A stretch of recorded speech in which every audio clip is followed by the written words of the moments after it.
So this is our new project for 2020, and it's really quite a big one. I'm standing in front of the old kitchen garden, which is some way from the main house. It's quite a sad tale, really. The last time it was used as a kitchen garden was in the late 1950s, and at that time there were two full-time gardeners here growing food for the house. My father thought that was completely uneconomic, and so he planted Christmas trees right through the kitchen garden.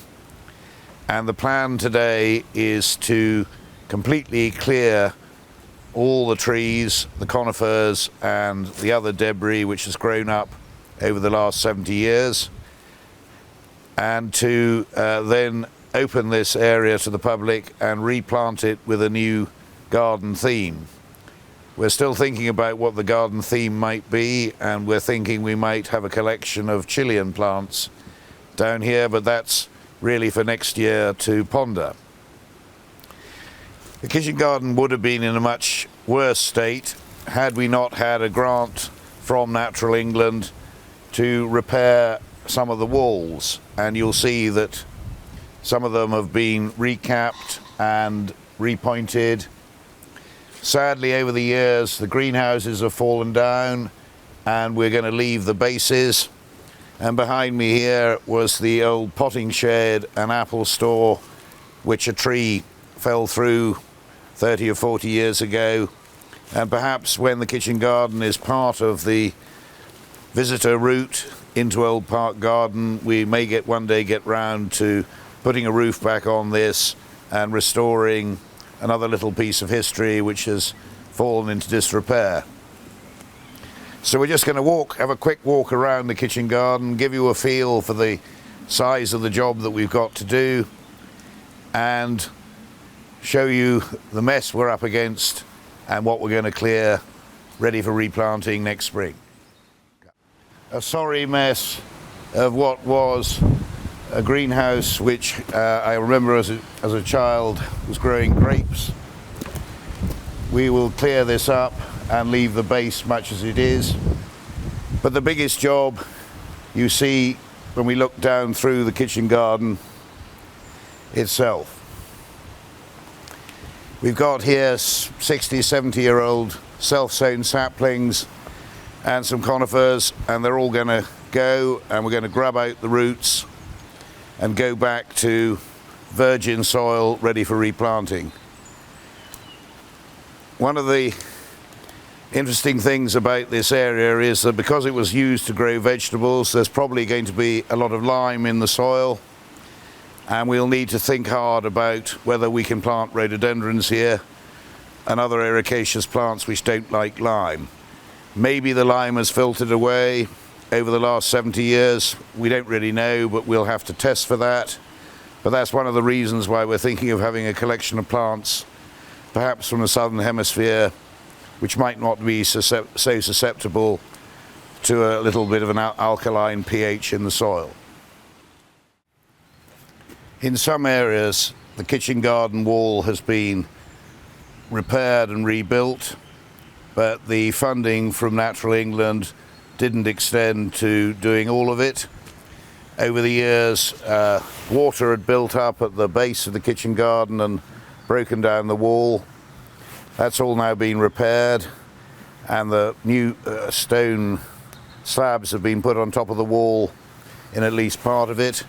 But there are still areas where the kitchen garden wall has been knocked down by falling trees or has fallen down on its own accord. Maybe one day we will secure some public funding to repair all of it, but for the moment, at least we've made a good start. And below the wall you can see the old Forborough Hunt kennels, which again we have restored and re-roofed for the public to enjoy. If you like, this was phase one of the restoration project. And look how wonderful the magnolias at the start of Old Park Wood look now. So instead of the terrible mess that is the kitchen garden today, imagine a lovely woodland walk and a lovely woodland garden with flowering trees and shrubs, rising from the ashes of 70 years of neglect. One of the issues which we're going to have to contend with in the restoration project is what to do with the stream, which originally flowed down through the middle of the kitchen garden in a narrow stone-lined culvert. At the moment that's been blocked for decades, and the water, as you can see, is flowing absolutely everywhere amid the debris. We're going to have to be very, very careful not to damage the brick-lined culvert, which is covered in places with slate. And as we come to get the machinery in here to start work on this project, we've got to wait until conditions are drier and we can work more easily without making a terrible mess. After the terrible wet January, February that we've just had, an extremely wet winter, it needs to dry up quite a bit more before we can start, but it's a big project and will involve people who come to our website in the progress which we're making.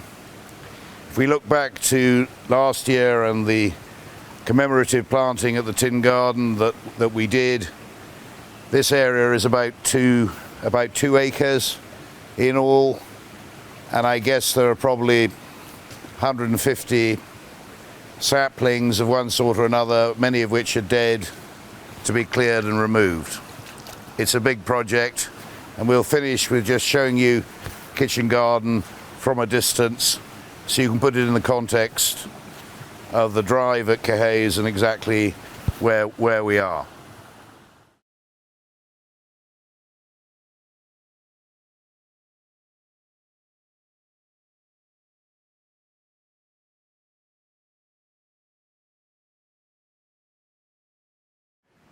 Little did I think that when I started making this video in the spring of 2020 that the pandemic would prevent us starting work for 2 years. So we're now in March 2022, and as you can see behind me, work on clearing the kitchen garden has been started. Frankie Tregunner has brought his enormous swing shovel, and we've managed to get through 4 or 5 days work, removing the old conifers and self-sown saplings that have grown up in the kitchen garden, and clearing the ground of all the stumps and roots so that replanting can be considered. Unfortunately, the wet weather we've had and Storm Eunice has meant that it simply became too wet for the mighty machine to do its job without making a filthy mess, so we've had to pause and pull out. But as you can see, probably we're half to 2/3 of the way through the job. You can see a large pile of timber waiting to go away, and you can see one bit of the kitchen garden has actually been graded and tidied, ready for planting. That of course exposes the holes in the walls for all to see, and the top side of the wall over there is a strange mixture of red brick on top of Cornish stone. The areas which have collapsed appear to have been infilled with cob, and therefore over the years trees have fallen through the wall and the cob has degraded as the slate slabs on top of the wall have perished, so water has got in and the cob has disintegrated. It's a fairly major job to think about rebuilding those walls, but as I said 2 years ago, hopefully now we can see the scale of the problem and perhaps talk to English Heritage and Natural England about reviving the project for doing up the walls, which we started and did very well on a few years ago. As we walk around, you'll see that we've managed to get the stream back running where it should have done, but we haven't yet exposed the stone-lined channel properly. That'll be a hand-digging job when the big machinery has been got out of the way. We've been using large logs to cross the stream so that we don't damage the culvert. And as you can see, there's a substantial amount of water flowing down through there after the heavy rains of the last fortnight. So we've managed to clear most of the clumps of Lanistera nitida, which had grown and completely blocked the top end of the kitchen garden. We've still got a few big conifers to go, and we still got to go rather carefully with these ash saplings that are overhanging the old greenhouse. Quite a lot of rubbish has been exposed where peaches were trained along wires down the side of some of the paths, and quite a bit of old debris has emerged. Originally the stream ran down the far side of the wall, but of late it's been coming somewhere underneath the wall, and we need to get over the other side and put that right. We're going to remove all the young saplings, but not the mature oak trees, over the wall so that they don't come crashing down and cause more damage, and also so that from the drive you'll be able to see into the kitchen garden. Looking up through here, you can see a lovely magnolia or two up in the Giddle orchard, which will also be part of the visitor route. And if we just pan around the whole of the kitchen garden, you can see how far we've got. And when it dries up a bit more, we've probably got another 3 or 4 days with the tree surgeons and swing shovel to get this nearly to stage 2. I don't see us being in a position to replant this at least until the autumn, possibly even next spring, but at least we're coming closer to a project which has been delayed by COVID by a good 2 years, but is now moving forward. So here we are, May 2022, and finally the wonderful job of clearing out the kitchen garden of all the trees and debris that accumulated here since 1955 is complete. And just look around and see what we've now got to plant up for the future. See also the problems we've got with the wall on the top side, with holes that trees have made falling through it, with cob walls, with brick walls, and with collapsed stone walls on the southern side. Look at the pile of timber that has come out from completely clearing this ground, and look at how big an area it is when we turn right round and look to the full extent of this kitchen garden, which hasn't been used since 1955. In the middle here we've got the remnants of a greenhouse, large tree roots which we didn't take out for fear of demolishing the greenhouse will need to be killed off and destroyed. Whether we'll restore the greenhouse or not remains to be seen. With the holes in the top of the wall there and the high wall, you can see where there was a greenhouse structure. Once upon a time, I can never remember that, but that's clearly what it was. Up to the top here, we see another greenhouse structure with holes in the walls where peaches were grown against a brick stone wall, or largely brick stone wall. You can also see around and about where we've managed, with the help of Natural England and English Heritage, to restore the walls in phase 1. We've managed to do quite a bit of the stone capping. We've managed to rebuild some of the walls where they'd fallen down right at the top of the wall garden, and particularly down at the bottom. But there is still a huge amount to do. And when you look at what was the old shed where they restored and looked after the apples and the fruit in cold storage for the winter, and where daffodils were boxed up for Covent Garden, trees fell through there over the decades, and what a terrible mess that is. Whether we want to restore those buildings again is something that we need to talk to English Heritage and how important they regard that as being. The one thing we have got right is the stream which comes down through the bottom of here.